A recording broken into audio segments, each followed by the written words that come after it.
नमस्कार। श्रीमद् वाल्मीकि रामायण अखंड पाठ में आज हम पढ़ेंगे 81तमः सर्ग अर्थात 81वां सर्ग उत्तर कांड से। आज के सर्ग में है शुक्र के श्राप से सपरिवार राजा दंड और उनके राज्य का नाश।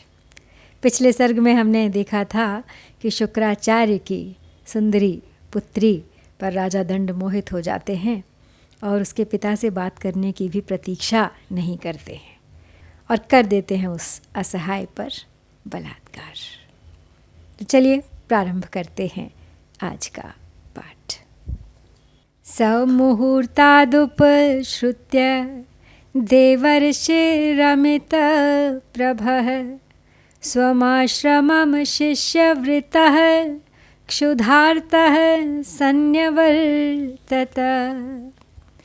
सोपश्यदरजां दीनां रजसा समभिप्लुतां ज्योत्स्नामिव ग्रहग्रस्तां प्रत्यूषे न विराजतीं। तस्य रोषः समभवत् क्षुधार्तस्य विशेषतः निर्दहन्निव लोकान् स्त्रीन् शिष्यांश्चैतदुवाचः। तो जब शुक्राचार्य लौटे तो कुछ समय बाद किसी शिष्य के मुंह से अरजा के ऊपर किए गए बलात्कार की बात सुनकर अमित तेजस्वी महर्षि शुक्र भूख से पीड़ित हो शिष्यों से घिरे हुए अपने आश्रम को लौट आए। उन्होंने देखा अरजा दुखी होकर रो रही है, उसके शरीर में धूल लिपटी हुई है तथा वह प्रातः काल राहुग्रस्त चंद्रमा की शोभाहीन चांदनी के समान सुशोभित नहीं हो रही है। यह देख विशेषतः भूख से पीड़ित होने के कारण देवर्षि शुक्र का रोष बढ़ गया और वे तीनों लोकों को दग्ध से करते हुए अपने शिष्यों से इस प्रकार बोले। पश्यध्वम विपरीतस्य दंडस्याविदितात्मनः विपत्तिं घोरसंकाशां क्रुद्धादग्ने शिखामिव। क्षयोऽस्य दुर्मतेः प्राप्तः सानुगस्य दुरात्मनः यः प्रदीप्तां हुताशस्य शिखां वै स्पृष्टुमर्हति। यस्मात् स कृतवान् पापमीदृशं घोरसंहितं तस्मात् प्राप्स्यति दुर्मेधाः फलं पापस्य कर्मणः। सप्तरात्रेण राजासौ सपुत्रबलवाहनः पापकर्म समाचारो वधं प्राप्स्यति दुर्मतिः। समन्तात् योजनशतं विषयं चास्य दुर्मतेः धक्ष्यते पांसुवर्षेण महता पाकशासनः।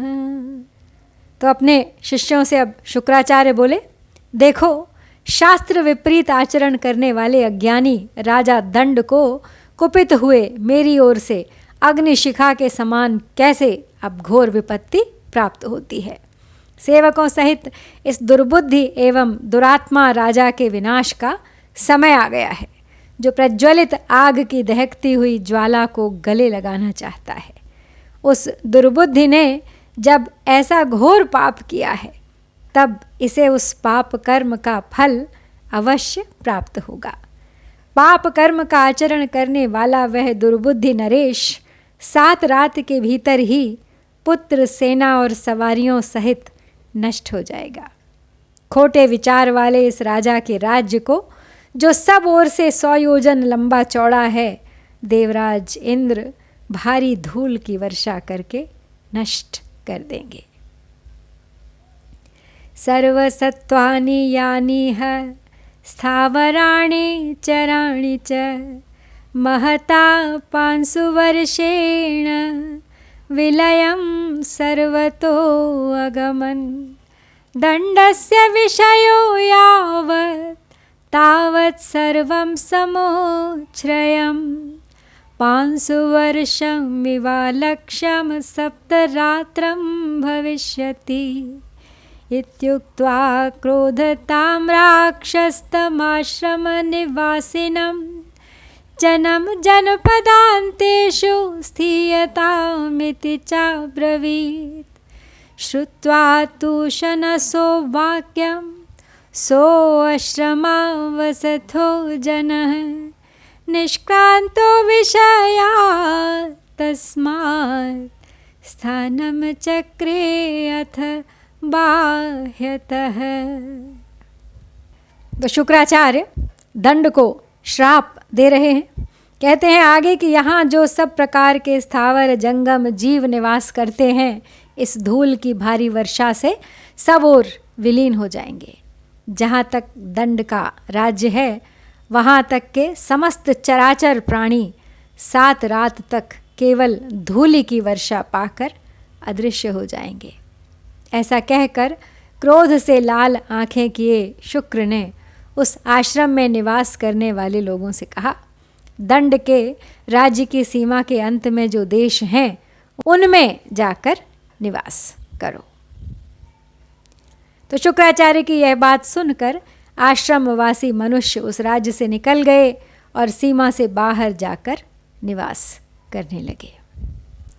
स तथोक्त्वा मुनिजनमरजामिदमब्रवीत् इहैव वस दुर्मेधे आश्रमे सुसमाहिता इदं योजनपर्यन्तं सरः सुरुचिरप्रभम् अर्जे विज्वरा भुङ्क्ष कालश्चात्र प्रतीक्षताम् त्वत्समीपे च ये सत्त्वा वासमेष्यन्ति तां निशाम् अवध्याः पांसुवर्षेण ते भविष्यन्ति नित्यदा।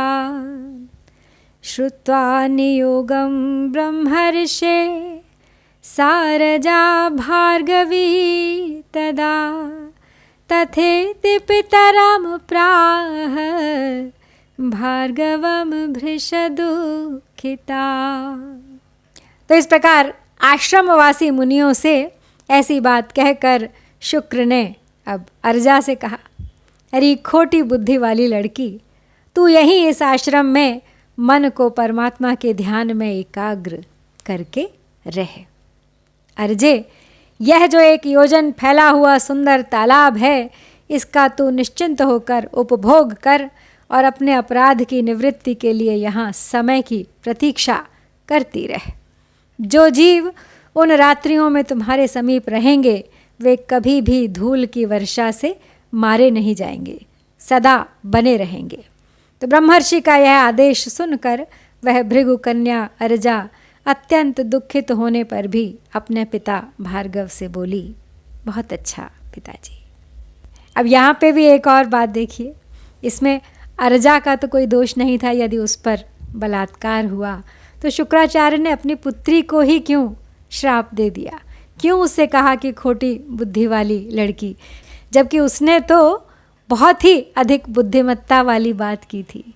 राजा दंड को भी उसने समझाया था, उसे सही रास्ता बताया था, दिखाया था। तो शुक्राचार्य की पुत्री अर्जा में तो कोई दोष था ही नहीं, तो फिर किस अपराध की सज़ा उसे भुगतनी पड़ी।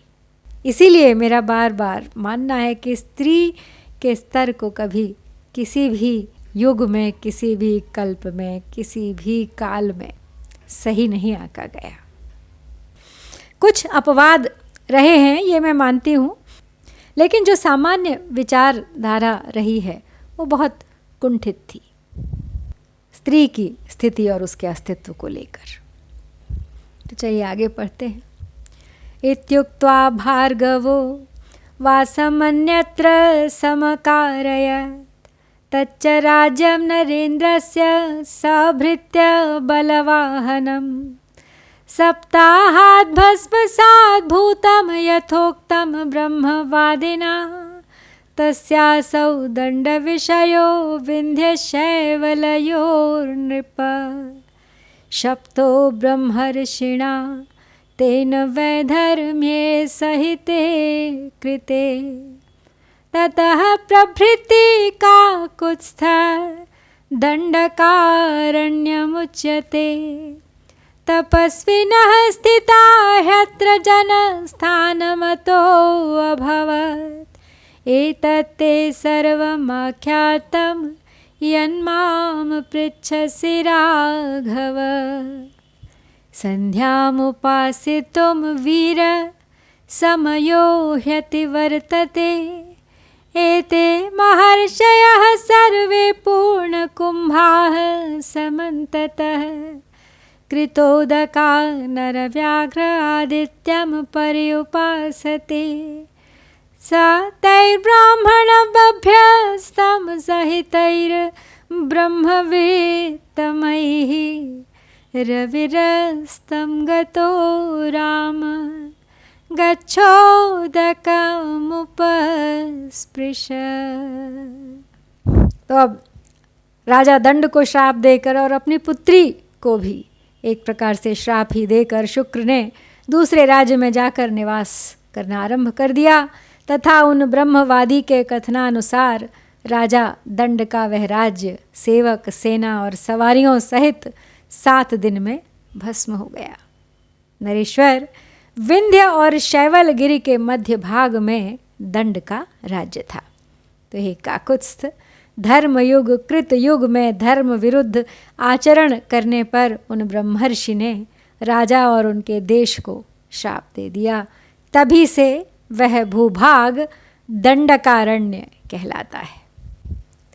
इस स्थान पर तपस्वी लोग आकर बस गए, इसलिए इसका नाम जनस्थान हो गया। रघुनंदन, आपने जिसके विषय में मुझसे पूछा था यह सब मैंने कह सुनाया। तो वीर, अब संध्या उपासना का समय बीता जा रहा है। हे पुरुष सिंह, सब ओर से ये सब महर्षि स्नान कर चुकने के बाद भरे हुए घड़े लेकर सूर्य देव की उपासना कर रहे हैं।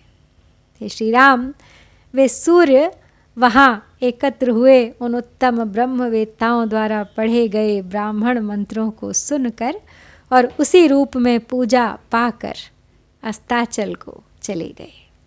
अब आप भी जाएं और आचमन एवं स्नान आदि कर लें।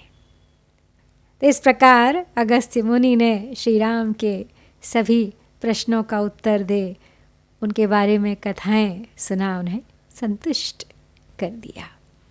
और इसी के साथ हम श्री वाल्मीकि निर्मित आर्ष रामायण आदि काव्य के उत्तरकांड में 81वां सर्ग पूरा करते हैं। इत्यार्षे श्रीमद् रामायणे वाल्मीकिये आदिकाव्ये उत्तरकांडे 81तमः सर्गः। ओम श्री सीतारामचंद्राभ्यां नमः।